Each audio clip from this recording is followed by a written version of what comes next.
Welcome. This presentation is on coronary artery disease, prepared by Robert O'Cherry, MD, MSc. To understand the disease, we first need to understand the anatomy. The coronary arteries are the blood vessels that supply the heart muscle with oxygen-rich blood. There are two primary arteries with important branches. The right coronary artery, or RCA, supplies the bottom and right side of the heart. There is the left coronary artery, which branches into the left anterior descending artery and the left circumflex.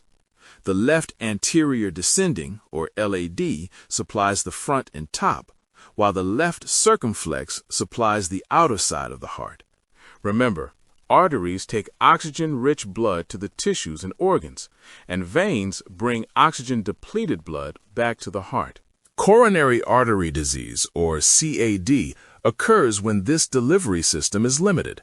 It is typically caused by plaque, a cholesterol-rich buildup within the vessels.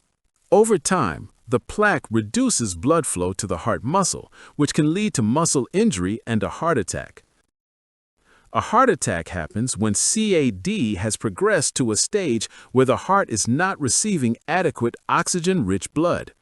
A heart attack can also result from a sudden blockage of a coronary artery from a ruptured plaque or from break-off from cholesterol-rich buildup. The blockage can also be from a clot in the heart that has traveled to the coronary arteries, leading to muscle death, which can cause dangerous arrhythmias, heart failure, or sudden death. What are the symptoms? The most common is chest pain, also known as angina.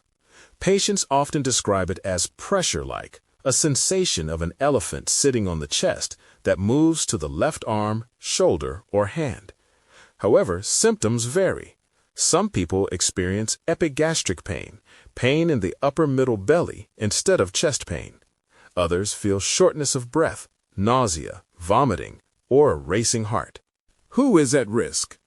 Major risk factors include uncontrolled diabetes, high blood pressure, high cholesterol, obesity, cigarette smoking, and an unhealthy diet.